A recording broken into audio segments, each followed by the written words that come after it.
Sound. Okay, well, thank you everyone for coming. A little bit of a sound check. My voice does go a little bit loud. I'm preparing the sound people to scream every time I raise my voice, which happens a lot. It is now 17:40. Thank you for taking time to come and listen to me ramble and rant about HTTP APIs. I know it's a very busy slot with very big headliners, so thank you for spending a little bit of time with me. I am Sebastien, and I'll be your host for the next hour. Woo! And we're going to be talking about linked data APIs, or as I like to call them, how to stop reinventing the bloody wheel all the time. And to introduce you to the topic, you'll notice there's a little link. Goodbye. There's a little... That's a good intro, right? I've just emptied half of my room just by saying hello. You know that the rest of it is going to go down well. This is the link on this. There's a laser, I'm sure. There's a laser. There you go.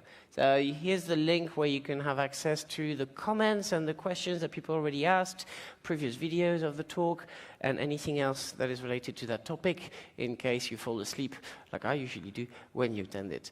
To discuss all this, of course, we're going to be doing it through the medium of Mary Poppins. Mary Poppins, does anyone know who wrote Mary Poppins? Has anyone seen the movie? Yeah, Saving Mr. Banks. Okay, there's something interesting about Mary Poppins. It was written in 1964. Do you know what else was written in 1964? The first line of BASIC code. And it's absolutely completely useless piece of trivia, but it allows me to connect Mary Poppins and code, which, hello, come in. And so, yes, that's the explanation why Mary Poppins, and Mary Poppins because she's awesome. Mary Poppins, as you know, was a nanny, and she took care of the bank's children.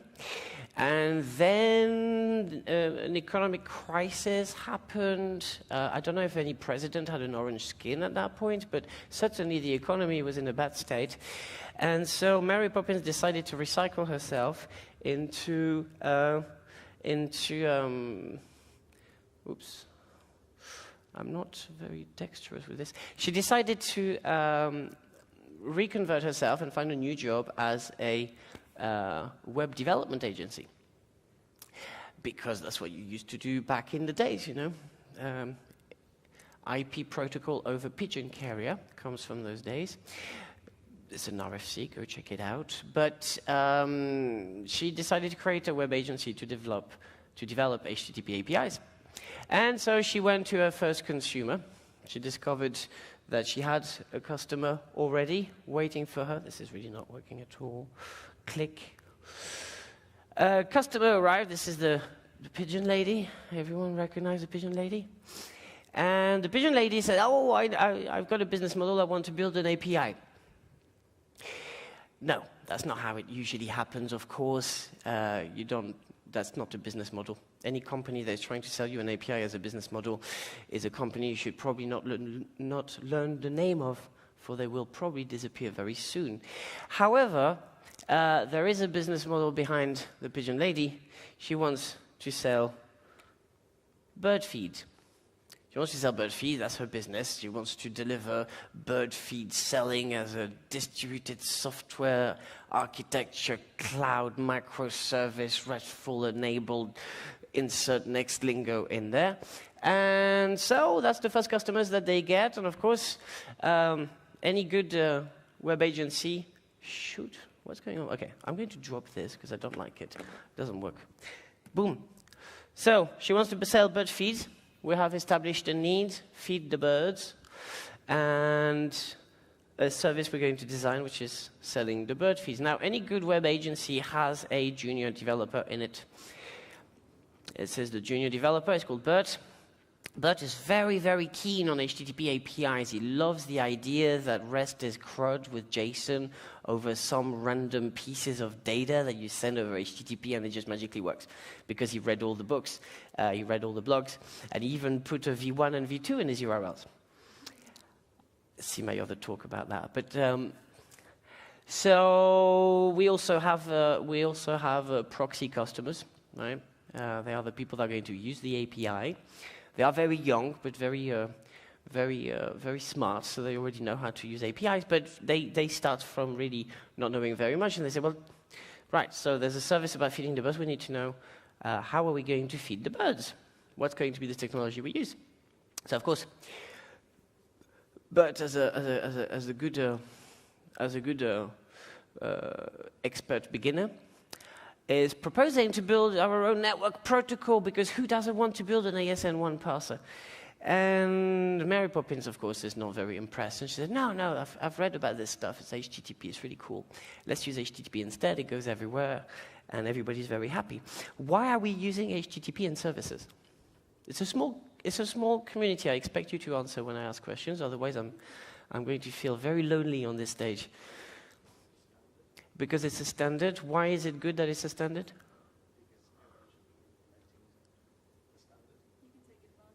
You can take advantage of the fact that people have already implemented a standard for you. That's why standards are useful. This is because we have a thing called network effect. The network effect is the effect that one user of a good service, good or service, has on the value of that product to other people. If I use a standard and then you use a standard, then we both use the same standard. We can reuse code, we can interoperate, we can discuss about the stuff where the spec is unclear, we can argue about who passed the ABNF incorrectly. I mean, there's a lot of stuff you can do from a standard, but mostly it's about the fact that the wider technology is adopted, the less work for you, in theory, you get. Although we did try that with WS star, but we've learned a few things since then. So HTTP is ubiquitous. You have HTTP libraries everywhere. You don't have to think about how to do a GET operation. And HTTP is composed of a bunch of things. I'm putting them in there because it's useful to remind ourselves what HTTP is about. It is not an RPC protocol or CRUD protocol. It's a protocol that exposes things, right? Things called resources. The only thing for something to be a resource is that it has an identifier that is a URI. That is it. There is nothing else. I can take a coffee cup and write a URI on it and it becomes a resource. Easy, simple, and I can manipulate that coffee cup through operations, HTTP methods, HTTP verbs for people from the 90s and their frameworks. But we have an operation where we can manipulate each of those resources using, again, the same semantics across the whole internet. Get always mean, retrieve to me something useful about that resource. And then whenever I asked for something, which is the operation, I also get a response. So far, everybody should be quite comfortable with this. So if I try to get /Mary Poppins, I get 200 supercalifragilisticexpialidocious, which after 4 beers is quite a mouthful, but nevertheless, valid HTTP response. I think it's useful to remind people that OK is not the only thing you can put in there. So we have common responses. They mean the same thing across the whole internet. If it's a 400 range, the client did something wrong. If it's a 500 range, ASP.NET did something wrong. And if it's a 200, something went quite right. Now, all this stuff is standardized, and it's allowing us to model things because we have a way to give names to things. Anyone interested in psychology can go and read Lacan and the child god that creates things by naming them. That's exactly what we do when we build infrastructure. We give URIs to things because we want to talk about them independently. We can interact with them in a standard fashion. They all support stuff that is known over the internet. All these things are standardized. Every single service will implement post, patch, put, get, and all the other standard methods. And we understand the result of the interaction in a standardized fashion, which means that every single piece of code that we can use is going to understand, even for an API they don't know, if something was successful or not. That's the value of the network effect.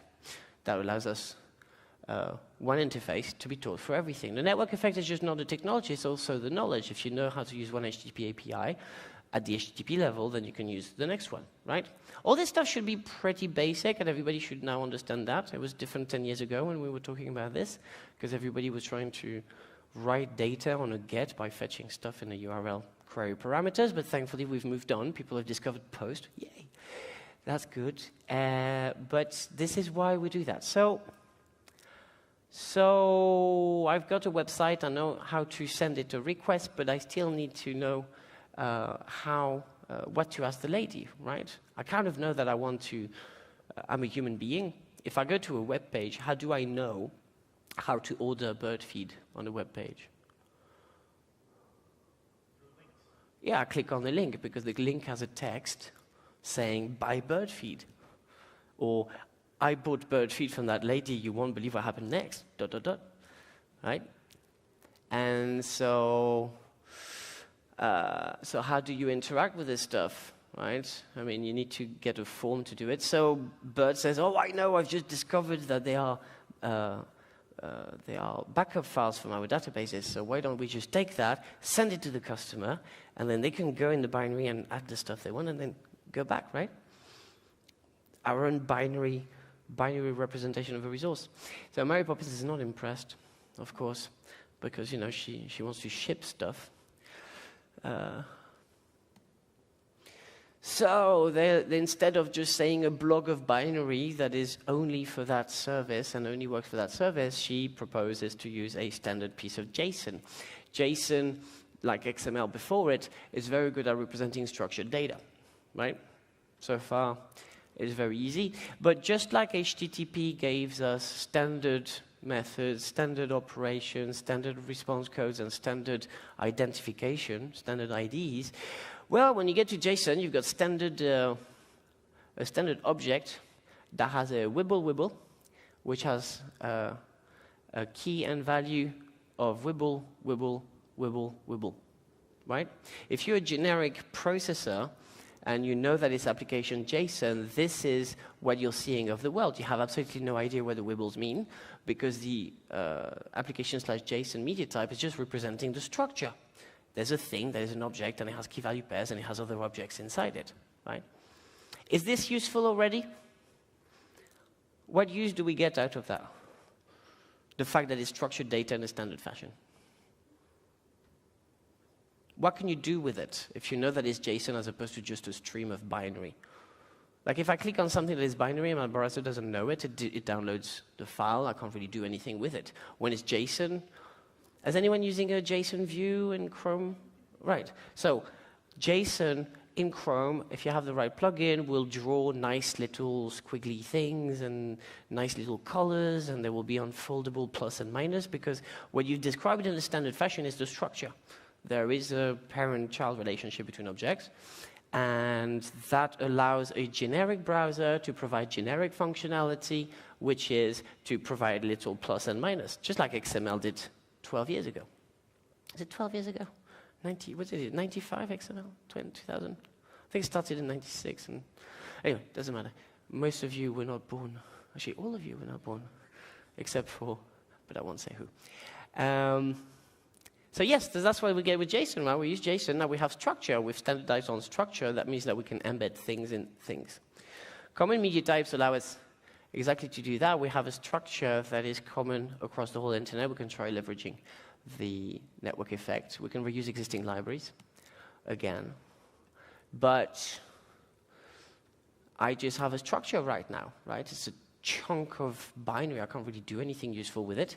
The API doesn't have any description for that. Now, your server may pass in the information, but me as a generic piece of code, I can't know that there is anything except wibbles, right? Because I can't click on the link yet. So what Bert is suggesting is, oh, I know what we'll do. We'll just write documentation and put URIs and their templates for everything. And we'll put it in documentation. And because we're very, very, very at the top of our technology game, we'll put it in markdown format. And then we'll do a Word version so that the enterprise people don't get too shocked. So yes, you could do that. A lot of people are doing that. This is RPC disguised as HTTP. Has anyone seen that before? Is anyone using GitHub documentation on the APIs?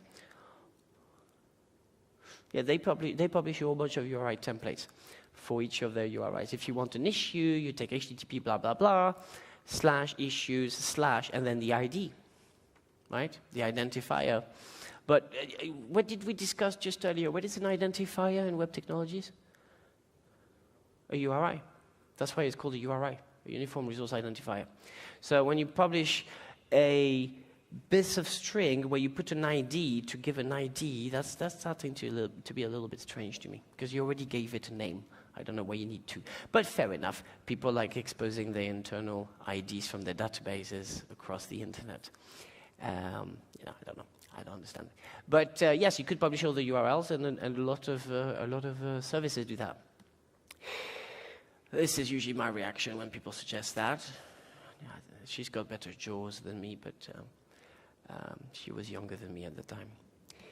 Nevertheless, we'll just use a format that supports links. So instead of trying to write them down in Markdown, because as we know, documentation always stays in sync with code, right? What we'll use is a language maybe that supports links already, right? We'll embed the links as part of the response in a generic fashion, so anything that understands links can navigate without actually understanding the content of the page. This is what makes the web. I can put a link, the browser doesn't understand what I'm selling, it just knows there's links and it follows the links. So we did that with HTML in HTML 1, 0.9, whatever it was. The first HTML already had that, and 25 years later, HTTP API developers are discovering that links are a good idea, so we reuse these things. So you need to select which links, right? Now, as we said earlier, when I want to buy bird feeds, I need to know where to go. When I'm a human being, I use the text to decide which links I'm going to follow. When I'm a machine, I can't do that, because not everybody has Watson from IBM running the show. And so, doing contextual analysis on text to decide which links to follow is not going to be a very practical solution. So we invented, some people call it typed links. I think it's a way to describe it. It sells well, so I'll reuse it here. But we have a link to the painting that we want to drop in, and I typed it with a relationship of next. Has anyone seen a rel before?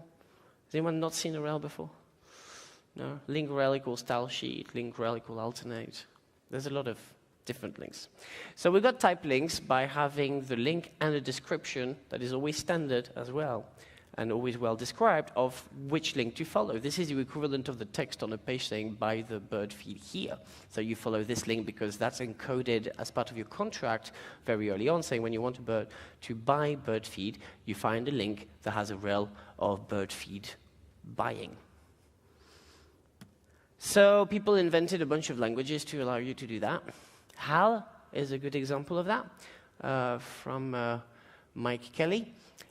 You can see that I forgot to put the title up there. And you will also see that we still have the structured data that JSON gives us. We also have a standardized way of putting a link with a relationship of author, which is json-ld.com/about. This is my URI to describe me. And you will see we still have here our wibble equal wibble. Because right now what we've standardized is now I have a document that has links. But the document itself is still a bunch of wibbles that are particular to your domain. So we've come up with hypermedia and media types just like HTML was, and we still have exactly the same benefits. I'm not going to go over it again. We still have the same benefits. We can use HAL libraries. A browser that understands HAL links can probably give you nice little clickable things, mostly because JSON didn't have links or dates, and it's now the most used data interchange format in the world, which is probably a good reflection of the state of our industry. But there you go. No dates, no links, and the most widely used format in the world. So doing it right is not necessarily useful for adoption. Nevertheless, we have JSON, we have links. Once you have links, that's great. You can navigate to the form, but how do you understand what she actually talks about? Well, you could just take, all these wibbles and describe them into a big Word document, just alongside all the links you had. and say, well, you know, we'll have a key there that is called all the lines, and then inside that you have an order with a quantity and a product. You know, the kind of examples that bore everybody to death, but you can describe your JSON document in that way.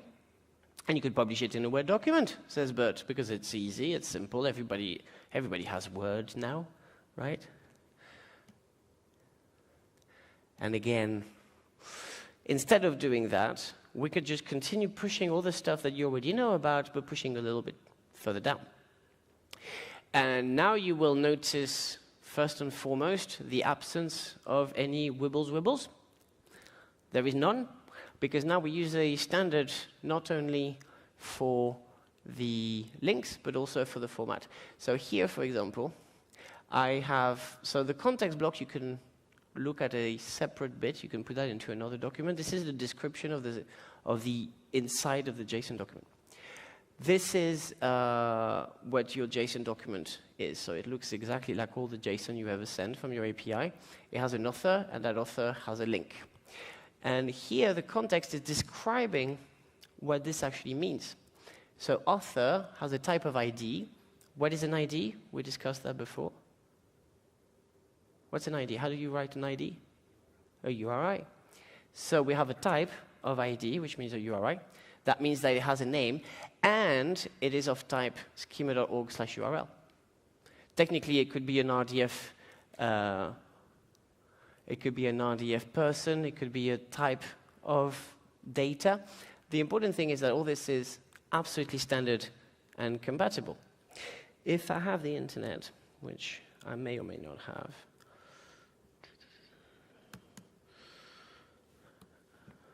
let's try to switch to that.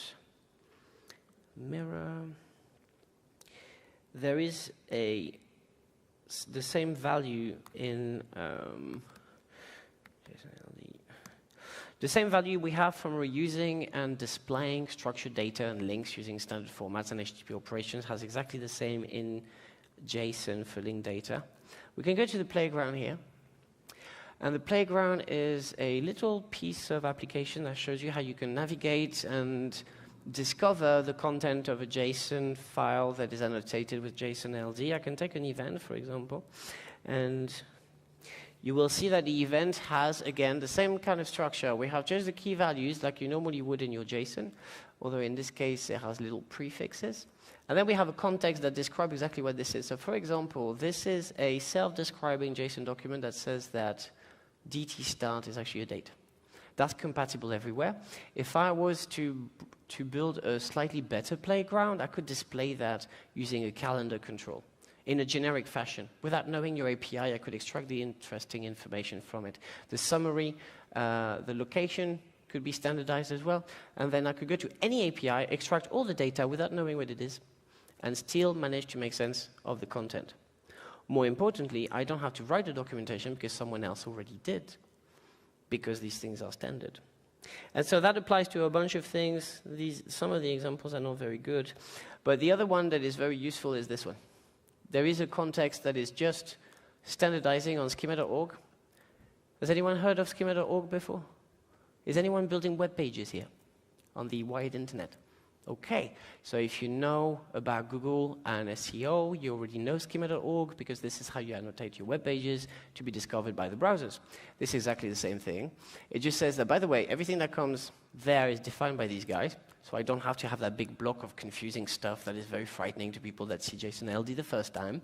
And now I have name, job title, telephone, and URL. Any browser for an API could, for example, detect that as a phone number and make your iPhone call it, because the data type is standardized across the whole internet, and I can probably reuse the library to do it. That's json-ld. It provides you with the next step in the evolution of APIs. It allows you to reuse vocabularies.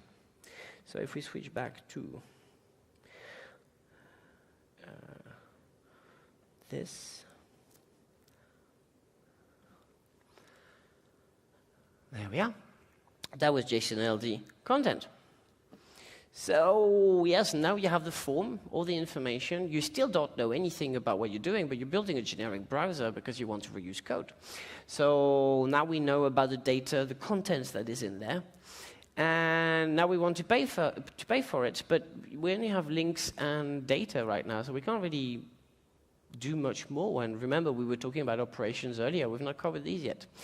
So, of course, I usually get so many laughs in this talk. I don't know what's going on today. Money is easy. She'll ask for it and give it to us, and we'll put it into savings account, and then get very angry, and then very laughy and die. So something along those lines. It's a terrible story, Mary Poppins, when you think about it. It's mostly about death and craziness and anyway. So we need to know how to give the money to the bird lady, and we've seen how we have a semantic way of describing every single thing in JSON and in your API in a way that is standardized across the whole internet, so you don't have to reinvent stuff all the time. But we've not covered operations. This is Hydra. For people interested in mythology or web standards. Hydra is an extension to json-ld that goes the next step. So you'll recognize your json-ld context here. You'll recognize the semantic data here that says that all this stuff is standard. There is no wibble anymore. But we now have an operation here. And that operation is of type delete resource operation. That's the thing that you embedded in your contract when you design your code. And it tells you that the thing at that address can receive a delete method to have a delete resource operation, which results in the speaker buggering off from the stage. You can try it if you can do a delete method from your phone. If you had a Hydra-compatible client, you could go to that web page and get me off the stage without ever writing a custom HTTP client for it. Awesome, right? How to get rid of Sebastien without custom code. I should put that as the description of the talk.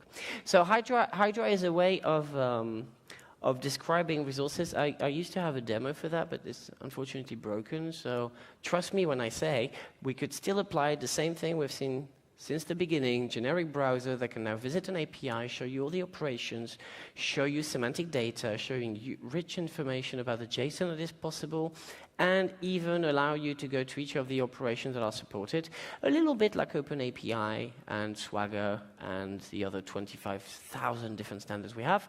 But this one is standard and describes absolutely everything, and is based on json-ld.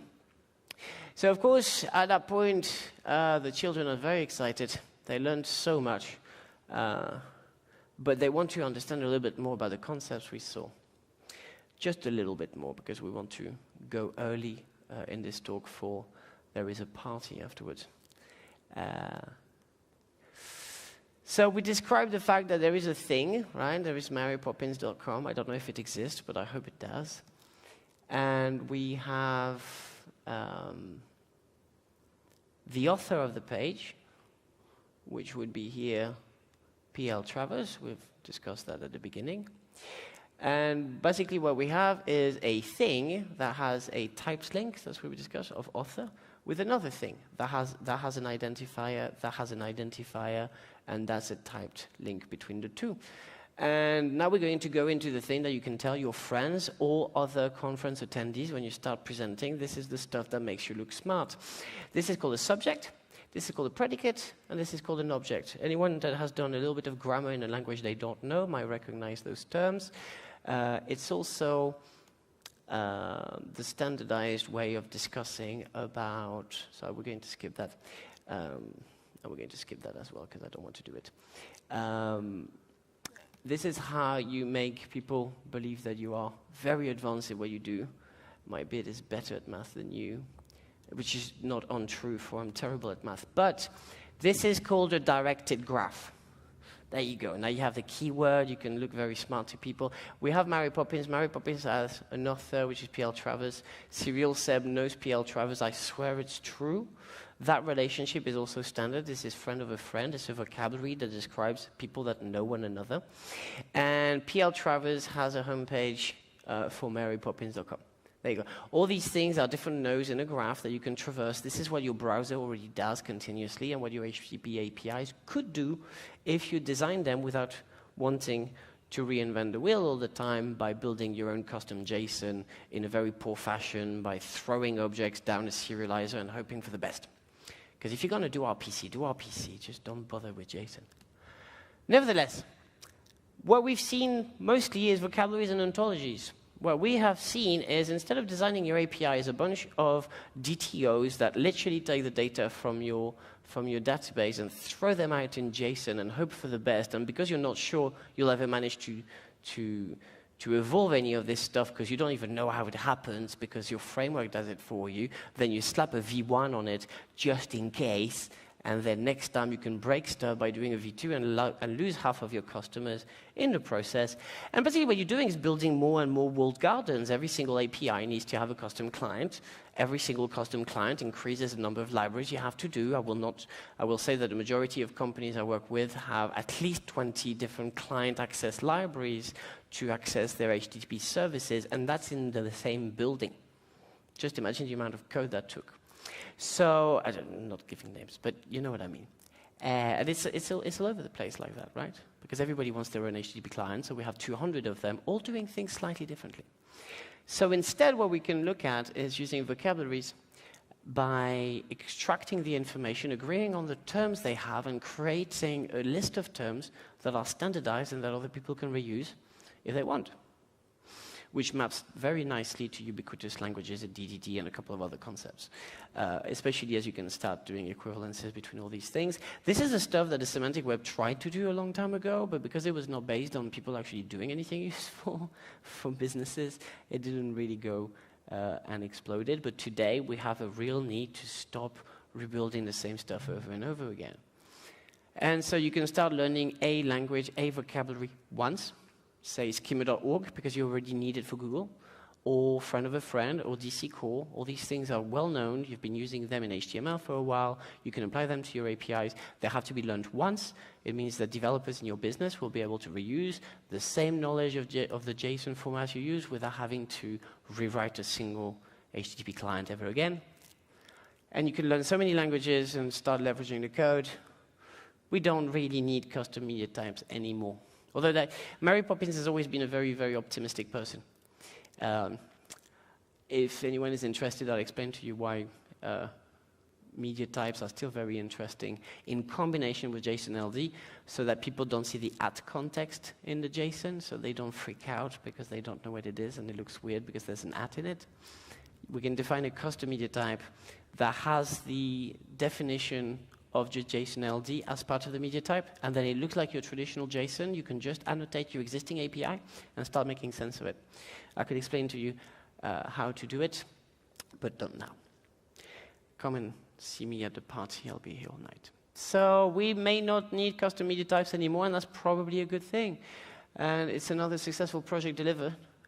And if children can do it, developers can probably do it too.